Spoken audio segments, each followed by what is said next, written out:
Bonsoir, le jour tombe.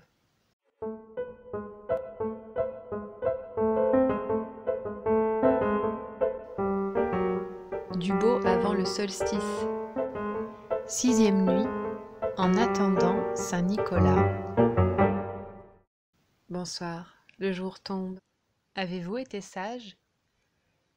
Le jour tombe sur la Saint-Nicolas, jour des enfants en Belgique, en Allemagne, en Lorraine, où le saint aura, dans la nuit, laissé des cadeaux pour ceux qui ont été sages.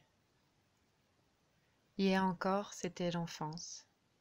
Hier encore, je préparais avec ma mère, sur la table du salon, une carotte pour l'âne de Saint-Nicolas et quelques biscuits pour le saint.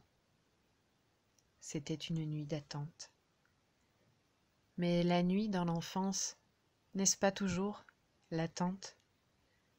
Il ne se passe rien, on dort, et puis tout est noir, on n'est plus sûr de rien, on imagine des monstres dans l'ombre. Au moins, à la veille de Saint-Nicolas, je savais quoi imaginer. Je ne sais pas, je ne saurais jamais quand Saint-Nicolas déposait ses présents. Le soir tard, au creux de la nuit, ou le matin tôt, mystère. Au matin, j'attendais de descendre, éveillée dans le lit, de peur d'être trop matinale. De quoi avais-je peur? De ne rien trouver à ma place à table? De le rencontrer, brisant le mystère? Finalement, au bas des escaliers, après la grande porte en bois, j'entrai dans la pénombre du salon. La lumière pâle du matin d'hiver faisait briller les petites taches de couleur savamment disséminées pendant la nuit. L'orange des mandarines, et puis le rouge, le bleu, le vert des papiers d'argent enrobant des figurines en chocolat, le liseré brillant des chocotoffes et quelques pièces d'or. Cet écrin de petites choses miroitantes était sans doute plus important que le cadeau qui s'y trouvait serti. Cet écrin coloré, c'était la magie, l'attente, la croyance récompensée. Depuis, je sais que ce n'est pas la sagesse des enfants qui détermine leur butin au matin du 6 décembre. Je sais qu'il ne suffit pas toujours de croire pour que quelque chose arrive au matin. Mais si croire n'est pas la condition suffisante, elle est néanmoins nécessaire. C'est peut-être ce que raconte la comédie drôlatique et poétique « Essaye-moi » de Pierre-François Martin Laval, alias Pef des Robins des Bois.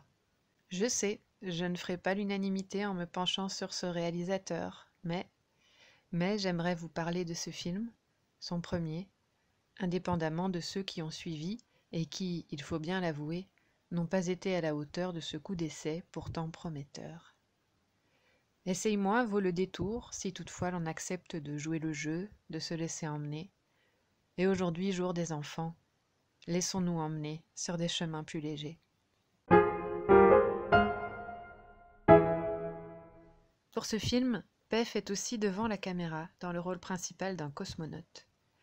Redescendu sur Terre après un vol triomphal dans l'espace, il va demander en mariage la femme qui, quand ils étaient enfants, lui avait promis juré craché de l'épouser, à la condition expresse qu'il aille dans les étoiles.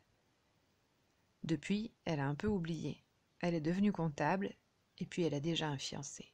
Qu'à cela ne tienne, essaye-moi pendant 24 heures et tu verras alors si on n'est pas fait l'un pour l'autre, lui propose cet homme-enfant en complet bleu, paré d'une cape de Zorro.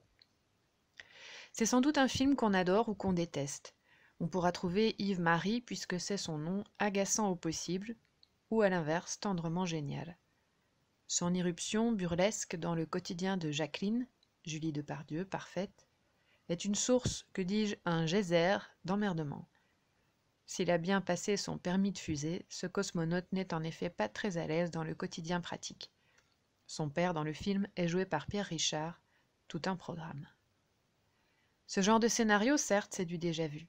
Ce qui est différent ici, c'est la façon de filmer, qui nous rend nos yeux d'enfants, pas naïvement, on n'est pas chez Disney, mais en nous rappelant comment nous voyions la vie avant d'être grands, comment nous avions envie de faire les choses, quels étaient nos raisonnements et nos vérités, quel était notre corps aussi, nos façons de bouger, d'habiter nos mouvements, notre merveilleuse façon de sauter, de courir, ou de nous prendre les pieds dans le tapis, au temps où nous ne savions pas faire les choses, prendre des décisions d'urgence ou être responsables.